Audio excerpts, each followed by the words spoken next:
Salut tout le monde, c'est Septimus Blex, ça fait super plaisir de vous retrouver. Aujourd'hui, on va déballer et passer en revue une des nouvelles extensions pour le jeu de figurines X-Wing en V2. Il s'agit du Y-Wing BTLB, qui donc apparaît dans la période de la guerre des clones. Je dois vous dire que ça a toujours été un de mes chasseurs favoris de cette période. On regarde tout de suite le blister. Alors je suis super content qu'il soit sorti celui-là, hein. C'est vraiment une petite merveille. J'aime énormément ce look. Alors, par contre, j'espère que les stats sont à la hauteur du look de ce vaisseau. Voilà. Donc, ici, la faction de la République, le Y-Wing BTLB. Ici, Star Wars X-Wing, hein, toujours très épuré. Ces nouveaux blisters. Star Wars X-Wing ici. Ici également, en dessous rien. Ici également. Et au dos, on retrouve l'intitulé, ici le petit laïus propre aux extensions, le laïus qui concerne le vaisseau, un descriptif succinct du matériel qu'il y a à l'intérieur, ici tous les logos, les licences, la taille, enfin le format des protège cartes. On nous rappelle bien entendu qu'il faut une boîte de jeu de base pour pouvoir se servir de ce vaisseau, la limite d'âge, etc., etc. On ouvre tout de suite ce blister. Alors, si je me trompe pas, c'est comme ça. Parce qu'en général, je me trompe toujours. Et oui, je me trompe toujours. C'est vraiment étrangement foutu quand même. Voilà. Normalement, alors, si on fait comme ça, je ne sais pas ce que ça peut donner. J'ai pas envie également d'abîmer le matos à l'intérieur. Voilà. Et effectivement, vous voyez qu'à l'intérieur, c'est ric-rac. Bref. Alors, à l'intérieur, on a bien entendu le socle, avec le petit clips pour la roue de manœuvre. On a une petite notice apparemment, hein, puisque là, celle-ci s'ouvre, donc il doit y avoir des choses indiquées à l'intérieur, enfin, j'espère, parce que bon, c'est pas trop ça, hein, les règles hein, dans les livrets. Par contre, ici, je vois qu'on a pas mal de matos, vous voyez, ça fait plaisir. Avec les cartes, hein, le dépunchage et les cartes, et bien entendu, on a ici le vaisseau.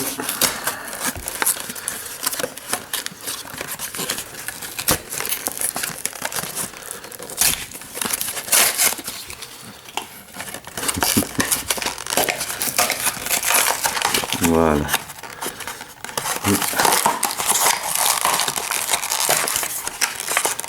Voilà la bébête. Ça fait trop plaisir. Alors, qu'est-ce que c'est que ça? Ah oui, c'est le petit truc qu'il y a devant là.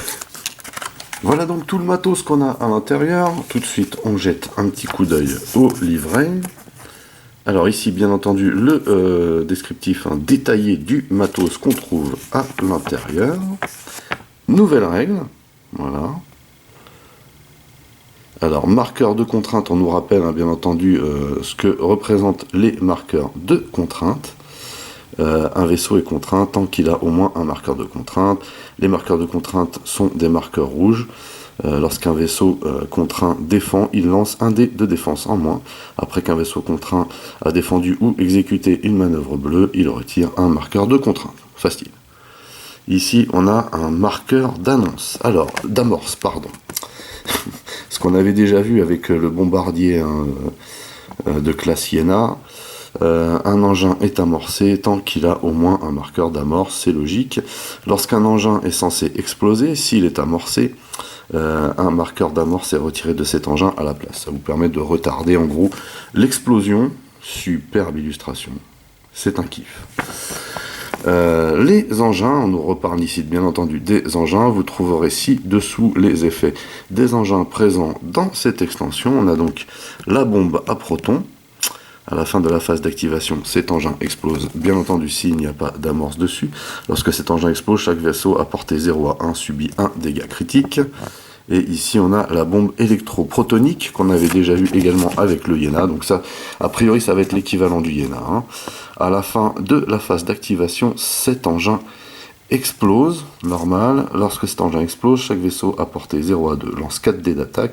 Chaque vaisseau perd un bouclier pour chaque résultat vierge, gagne un marqueur ionique pour chaque résultat œil ou dégâts, et gagne un marqueur de désarmement pour chaque résultat critique. Rien que ça. C'est vrai que ça, on avait déjà vu que c'était plutôt puissant. Et au dos, les crédits dont on n'a rien à cirer. Voilà pour ça. Ensuite, on a donc pas mal de matos là-dedans. Bon, ça fait plaisir. Vraiment. Alors, d'abord, les cartes. Hop, il y en a qui restent accrochés. Voilà. Donc les cartes, comme vous le savez, ou pas d'ailleurs, si vous me suivez, on les regarde toujours en dernier. Et puis là, on a les planches de dépunchage au nombre de... Alors a priori, il y en a 3. Donc ça, je pense que c'est à cause des engins. Hein. Voilà. Et donc, bien entendu, vous voyez hein, ce design là pour la République. Je suis absolument fan. Donc c'est bien ça. Il y a 3 planches de dépunchage. Alors, on va se faire ça maintenant. On regardera ça ensuite. Tout d'abord, on a ici des marqueurs de vaisseau. On a Anakin Skywalker pour le pilote de ce vaisseau. Grosse surprise. Vraiment. Je m'attendais pas à ça. On a Oddball. Excellent. Excellent. Alors, on va peut-être les défaire, ce serait pas mal. Plutôt que de s'extasier, n'est-ce pas? Ici, on a vétéran de l'escadron Shadow. Donc ça, c'est un générique, j'ai l'impression. Alors, effectivement, je m'avance parce que j'ai pas encore de visuel sur les cartes, mais... Ah, ici, on a un pilote à puce, c'est Goji. Voilà, pourquoi pas. On a donc ici un marqueur de concentration, un marqueur de contrainte. Ici, le petit jeton pour les roues de manœuvre en plastoc, la preuve d'achat, comme vous le savez, très très important. Et bien entendu, ici, on a la roue de manœuvre. Alors, je la pose là, on va la monter à la fin et regarder les déplacements après le dépunchage, si vous voulez bien. A priori, si vous voulez pas, c'est pareil, hein, parce que il n'y a pas trop d'interactivité là. En gros, on a encore ici des marqueurs de vaisseau. Alors, on a Matchstick, pas mal ça comme blaze. Valeur d'initiative de 4, donc de nouveau un marqueur de vaisseau. Au dos, on a de nouveau un pilote à puce. Et quel pilote, s'il vous plaît? Il s'agit de R2D2. Mais où va-t-on? Voilà. Donc au même titre hein, que BB-8 qu'on a vu sur le... c'était sur quel vaisseau qu'on avait vu ça? Je ne me rappelle plus. Mais on avait vu que BB-8 pouvait piloter un vaisseau. Faut juste que je me rappelle lequel. Ah oui, c'était la petite navette, le module du transport de la résistance. Voilà, c'est ça. Ici, on a Broadside, donc valeur d'initiative de 3, et derrière, bombardier de l'escadron rouge. Hein, il s'agit encore d'un pilote lambda. Ensuite, on a quoi? Alors, on a un marqueur de désarmement ici, un marqueur de brouillage, et bah dis donc. Ici, on a un petit jeton de tourelle. Et oui, il y a de la tourelle sur ce vaisseau. Ici, on a 2 marqueurs de calcul. Ce qui signifie qu'on va certainement avoir des pilotes droïdes, hein, puisqu'on a vu qu'il y a R2D2. Ici, on a un set de target. Alors, ici, on a ces fameux marqueurs d'amorce. Donc, on a au nombre de 2. Voilà. Et ici, on a un set de marqueurs d'identification de vaisseau, numéroté 14. Et pour terminer, donc encore une planche à dépuncher, ça fait plaisir. On a 5 marqueurs de charge. C'est juste énorme. Voilà. Hop. Hop, hop, hop, hop. On a ici 4 marqueurs de force, pareil, juste énorme. Voilà. Ici, on a 2 marqueurs ioniques, juste normal hein, pour ce vaisseau, comme son successeur, hein, le Y-Wing que l'on connaît très bien. Donc 3 marqueurs de bouclier ici. Hop. Et ici, on a les fameux marqueurs d'engin. Voilà. Au nombre de 2, qui sont 2 différents. Et bah ça fait pas mal de matos pour un petit blister comme celui-ci, et ça fait vraiment plaisir. On va s'atteler maintenant à monter la roue de manœuvre. Et puis ensuite, comme d'habitude, hein, on regardera bien entendu le vaisseau qui a l'air vraiment magnifique. Donc petit socle, hein, pas de surprise. Voilà. J'espère qu'on va pas galérer. Oh oh, ça a l'air bien serré.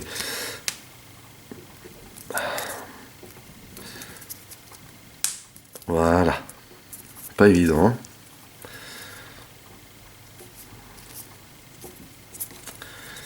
Ok, alors, qu'est-ce que nous propose ce Y-Wing de la guerre des clones en termes de déplacement? Alors, on a ici des virages légers à vitesse 1 lambda, un anti-stress tout droit à 1, pas mal. Ici, on a tout le panel de déplacement à vitesse 2, à savoir qu'il n'y a que le 2 tout droit qui nous enlève du stress. Donc là, en termes de déplacement, on est déjà au-dessus du Y-Wing comment dire, de la rébellion. Ensuite, déplacement 3. Alors, déplacement 3, on a pareil tout le panel de manœuvre. Cependant, les virages serrés à 3 sont générateurs de stress. Pas d'anti-stress sur les autres manœuvres, mais présentes. Ensuite, on a un tout droit stressant à 4 par contre. Et on a un Koyogran à 4. Alors, c'est pas des manœuvres de fou, mais j'ai envie de vous dire, pour un vaisseau qui a priori embarque pas mal de matos, parce que c'est un bombardier, un pseudo-bombardier ce vaisseau, c'est plutôt pas mal. Hein. Vous voyez, on n'a pas énormément de rouge hein, finalement. Donc ça va, j'ai envie de dire que c'est en termes de déplacement, c'est plutôt pas mal. Hein. Et maintenant, le vaisseau. Alors tout d'abord, on va choisir... On va prendre Anakin, hein, puisque c'est le plus fort. Toujours se référer à la flèche qu'il y a sur le socle. Voilà. Ensuite, on va mettre les tiges.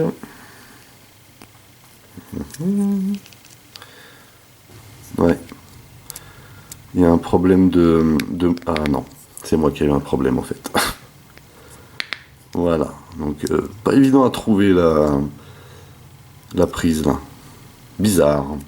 Ou alors je suis vraiment pas doué. Mais ça peut être ça aussi. Hein. Donc ici, on met les marqueurs d'identification de vaisseau, hein, parce que ça fait stylé tout simplement. Voilà. Et bien entendu, on va regarder le joujou. Alors, vous voyez qu'il prend de la place dans la boîte là. Oh, superbe.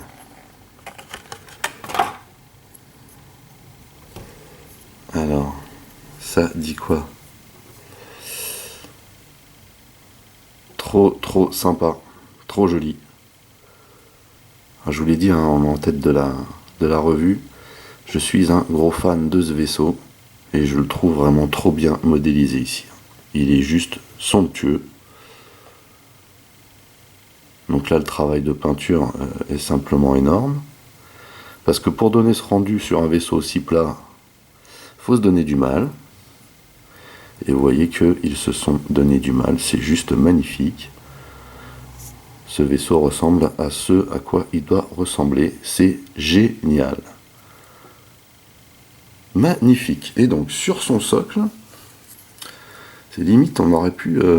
je dis bien limite, hein, on aurait pu le mettre sur un socle moyen. Voilà. Oh, génial. Regardez ça. C'est superbe. Excellent. Et je vous dis vraiment, on aurait pu le mettre sur un socle moyen, hein, tellement il est gros. Hein.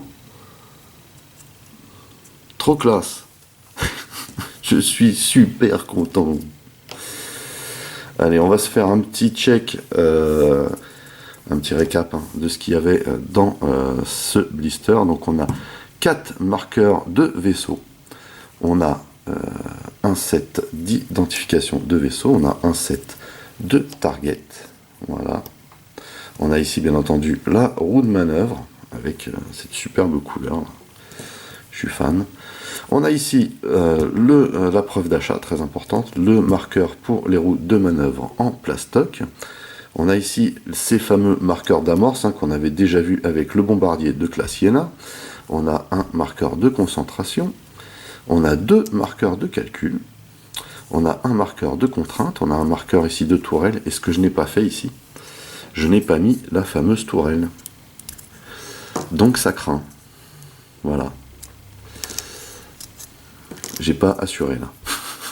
Mais je crois que sur d'autres vues aussi, j'avais pas pensé à la mettre, cette fameuse tourelle.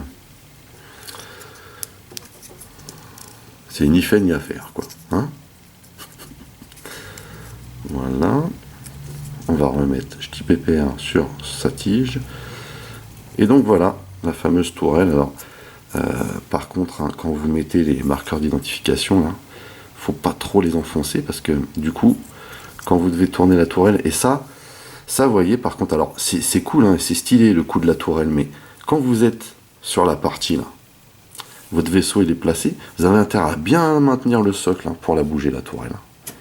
Mais vraiment, ça, on n'est pas au point. Donc ce petit marqueur de tourelle, maintenant qui a rejoint son socle, comme ça devrait être, ici on a un marqueur de désarmement, on a un marqueur de brouillage, on a ici 2 marqueurs ioniques, et pour cause, c'est un Y-Wing, on a 3 marqueurs de bouclier, on a 4 ou 5, non, 4 marqueurs de force, pardon, et on a 5 marqueurs de charge. Et bien entendu, on a les 2 engins. On va maintenant pouvoir regarder les cartes. Alors, au niveau des cartes, déjà, on va regarder les statistiques du vaisseau. On a concentration et target. Et on a également tonneau qui stresse. Et ici, rotation de la tourelle qui stresse également. En termes de stats, on n'a rien de fou. Mais quand même, donc en attaque, on a 2. En défense, on a 1, donc ça, c'est pas fou. Par contre, on a quand même un 5 de coque et on a un 3 de bouclier. Et pour Anakin, ici, on a 3 de force renouvelables. Donc ça, juste trop bien. Anakin Skywalker, donc valeur d'initiative de 6. Après avoir entièrement exécuté une manœuvre, s'il y a un vaisseau ennemi dans votre arc de tir à portée 0 à 1 ou dans votre arc de tir bullseye, vous pouvez dépenser un marqueur de force pour retirer un marqueur de stress. C'est juste trop bien. Voilà. L'apparition de la force dans la V2 modifie considérablement les paramètres du jeu. Pour preuve, encore une fois. Si vous avez vu la vidéo, justement, on teste cette fameuse V2, on se rend compte également que, par exemple, le TIE Advance de Vador en V2 n'a absolument rien à voir avec la V1, tellement il est puissant, quoi. Et c'est entre autres grâce à la force. Alors on a coque blindée qui est a priori la capacité de ce Y-Wing. Tant que vous défendez, si vous n'êtes pas critiquement endommagé, changez un résultat critique en un résultat normal, dégâts normal. Ça c'est fort, ça. Ça c'est fort. Donc voilà. Ensuite on a Oddball. Oddball qu'on va sûrement retrouver aussi dans l'arc 170. Valeur d'initiative de 5. On a également ici toutes les mêmes stats, excepté qu'il n'a pas la force, ce qui est logique. Après avoir entièrement exécuté une manœuvre rouge ou effectué une action rouge, s'il y a un vaisseau ennemi dans votre arc de tir bullseye, vous pouvez verrouiller ce vaisseau. C'est pas mal ça. C'est pas mal du tout. Donc en gros, c'est comme si sur le côté... donc là, ça élargit un peu le panel, mais c'est comme si sur le côté vous aviez une action qui vous donne droit à une action stressante, enfin voilà, qui vous donne droit à une action normale, l'inverse quoi. Pas mal, vraiment pas mal du tout cette capa, j'aime bien. Ensuite on a Matchstick, voilà, donc valeur d'initiative de 4, même stat partout. Tant que vous effectuez une attaque principale ou une attaque tourelle, vous pouvez relancer un dé d'attaque pour chaque marqueur rouge que vous avez. Alors, marqueur rouge, ça veut dire s'il a un marqueur de contrainte, s'il a un marqueur ionique, s'il a un marqueur de stress. Bon. Donc, un peu une tête brûlée, quoi, le gars. Un peu une tête brûlée. Ça peut être pas mal, ça. Ça peut être pas mal. Ça serait pas un premier choix... Moi, mon premier choix irait direct à Anakin ici, mais ça peut être pas mal. On a ici Broadside, qui est aussi le nom d'un transformer. Bref, valeur d'initiative de 3, on a toujours les mêmes stats. Tant que vous effectuez une attaque tourelle, si votre indicateur tourelle est dans votre arc de tir droite ou gauche, vous pouvez changer un résultat vierge en un résultat œil. Et bah c'est pas mal ça, j'ai envie de vous dire. Valeur d'initiative 3, ça va pas très loin, mais la capacité est vraiment sympatoche. Ensuite, on a R2D2, valeur d'initiative 2. Alors, bien entendu, c'est un droïde, donc on a le droit à la capacité calcul. Au début de la phase d'engagement, s'il y a un vaisseau ennemi dans votre arc de tir arrière, gagnez un marqueur de calcul, pourquoi pas. Alors ça, c'est juste trop bien, hein, vraiment. Sachant qu'en plus, on peut retrouver des cartes qui nous permettent de faire des combos avec le marqueur de calcul. Ça peut être pas mal du tout. Ici on a Goji, valeur d'initiative de 2, toujours les mêmes stats. Tant qu'un vaisseau allié à portée 0 à 3, donc le maximum, défend, il peut lancer un des 2 défenses supplémentaires pour chaque bombe ou mine alliée à portée 0 à 1 de lui. Ça c'est excellent. C'est vraiment excellent. Donc là, si on est vraiment dans le délire escouade de bombardier. Hein. Ça, très très bien ça. Très très bien. Ensuite, on a les lambda, donc vétérans de l'escadron Shadow, même stat. On a ici bombardier de l'escadron rouge, pareil, hein, valeur d'initiative de 2, même stat, et pas de capacité spéciale. Donc, on a quand même un sacré panel de pilotes ici. Hein. Ce n'est pas négligeable. On a donc, bien entendu, les cartes de formation rapide au nombre de 4, s'il vous plaît. Et on part ici avec du très très lourd. Hein. On va jusqu'à 4 avec Anakin Skywalker. On a du 3, on a du 2 avec R2. Même le vétéran, c'est-à-dire le lambda, vous voyez, peut aller jusqu'à 3. Et on peut embarquer pas mal de choses, hein, a priori. Donc, ici, on a de la force, on a les tourelles à canon ionique, bon, bien entendu, torpille à proton, ici on a Ahsoka Tano, donc bien entendu on peut prendre un passager, on a l'Astromech R2, et on a bombe à proton, vous voyez qu'on peut embarquer du matos là-dessus, j'ai envie de vous dire, ça a l'air plutôt violent, hein. Pas mal du tout ça. Alors, il nous reste à voir les cartes d'amélioration. On a tout d'abord ici un talent, n'est-ce pas? On a tir instantané, qu'on a déjà vu hein, sur la revue du Nantex et bien avant encore. On a donc deux d'attaque. Hein. Par l'arc de tir principal, on n'a pas de bonus de portée et c'est à portée 2.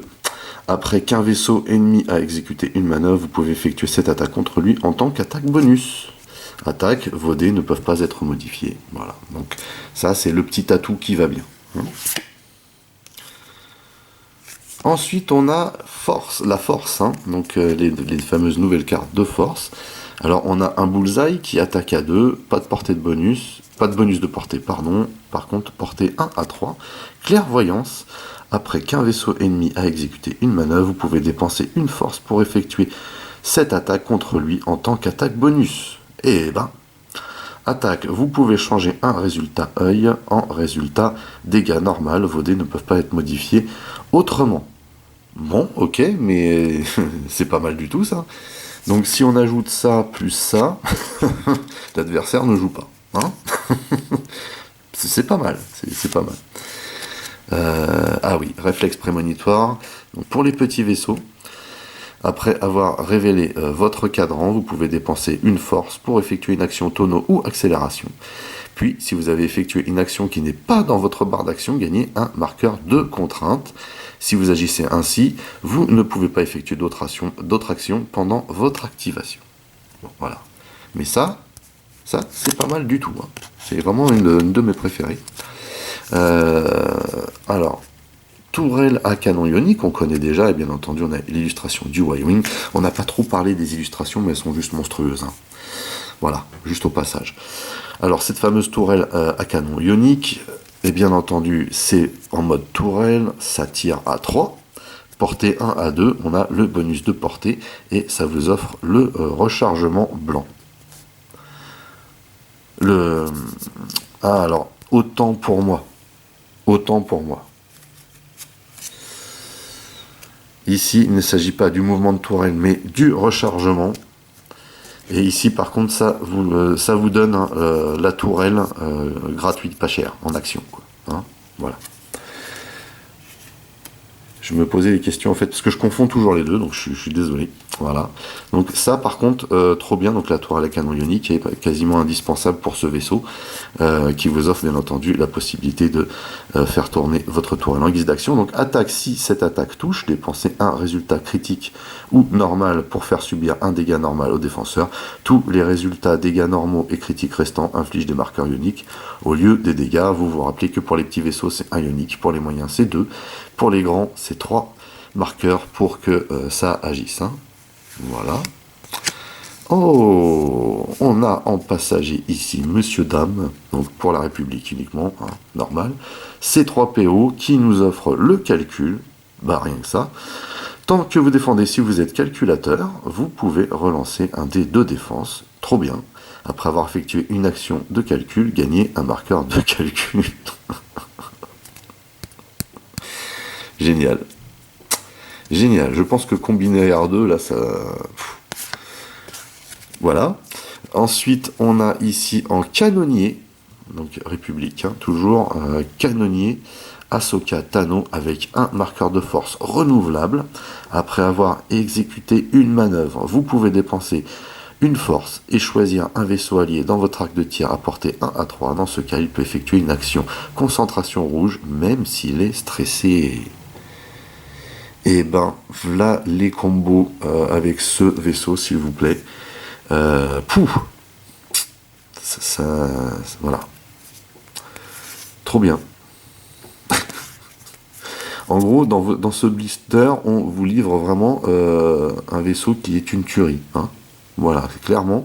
Autant le bombardier Iéna, donc du côté, comment dire, des séparatistes, m'avait pas transcendé. Autant je trouve qu'ici, on a des possibilités de combinaison assez violentes. Ici, on a un droïde pour la République. Il s'agit de C1 10P. Ou alors C1 1OP, mais je dirais plutôt C1 10P. Bref, ici on a 2 marqueurs de charge non renouvelables. Mise en place, donc c'est pendant la mise en place, à équiper avec cette face visible. Après avoir exécuté une manœuvre, vous pouvez dépenser un marqueur charge pour effectuer une action esquive rouge, même si vous êtes stressé. Lors de la phase de dénouement, si cette carte a 0 charge active, retournez là. Ce qu'on va faire immédiatement, s'il vous plaît. Ah, une carte dual, ça fait juste trop plaisir. Alors, donc, c'est un 10P erratique. Après avoir exécuté une manœuvre, vous devez choisir un vaisseau à portée 0 à 1. Il gagne un marqueur de brouillage. Et B. Donc là, par contre, vous devez. Hein. Voilà, donc en espérant qu'aucun de vos vaisseaux alliés ne soit à portée 0 à 1 de vous. Hein. Voilà, c'est juste ça en fait. On va mettre dans le bon sens. Bombe à proton, 2 marqueurs de charge, ce qui signifierait 2 utilisations. Bombe pendant la phase de système, vous pouvez dépenser une charge pour larguer une bombe à proton en utilisant le gabarit 1 tout droit. Donc 2 utilisations. Ici, on a la fameuse bombe électroprotonique qui, elle, prend un emplacement mode et un emplacement engin. Vous voyez qu'ici, il faut avoir au préalable le rechargement. Un marqueur charge. Le rechargement vous permet de recharger ça. Hein, voilà. Bombe. Pendant la phase de système, vous pouvez dépenser une charge pour larguer une bombe électroprotonique avec le gabarit 1 tout droit, puis placer un marqueur d'amorce sur cet engin. La charge de cette carte ne peut pas être récupérée. Donc c'est un petit peu dommage. Voilà.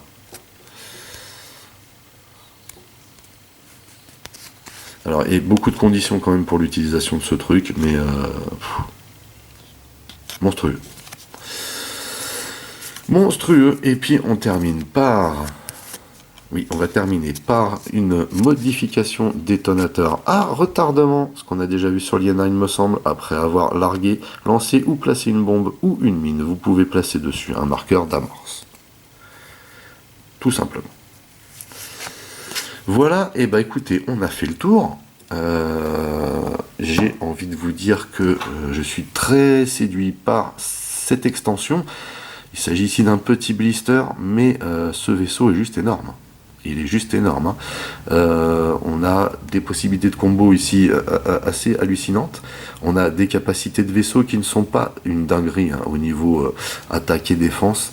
Mais quand on y ajoute toutes ces possibilités et surtout le fait d'avoir par exemple Anakin en tant que pilote, où on peut se faire une petite combo aussi R2 avec 6PO qui peut être pas mal du tout, je pense que là on a de quoi faire très mal.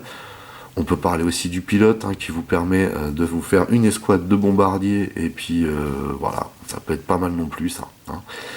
Donc, une très bonne extension, je vous la conseille parce que franchement, sur le champ de bataille, à mon avis, ça va relever le niveau des troupes de la République qui pour l'instant, comparé à ce qu'on a pu voir pour les séparatistes, n'était pas en grande forme. Là, on a un gros atout. Espérons qu'avec l'Arc 170 de la République, le level va continuer à augmenter. Et a priori, ça va être l'objet de ma prochaine revue, donc le prochain unboxing que je vais vous proposer. En attendant, j'espère que cette vidéo vous a plu. N'oubliez pas que vous pouvez lâcher un commentaire dans la section du dessous. Merci de mettre un pouce en l'air, merci de partager mes vidéos, c'est cool, ça me fait de la pub, et puis bon voilà, ça me donne envie de continuer surtout. Pour les nouveaux, n'oubliez surtout pas de vous abonner à ma chaîne. Vous pouvez également checker toutes mes autres revues et playlists. En attendant, je vous donne rendez-vous à très très vite, portez-vous bien, et à la prochaine. Allez, bye bye.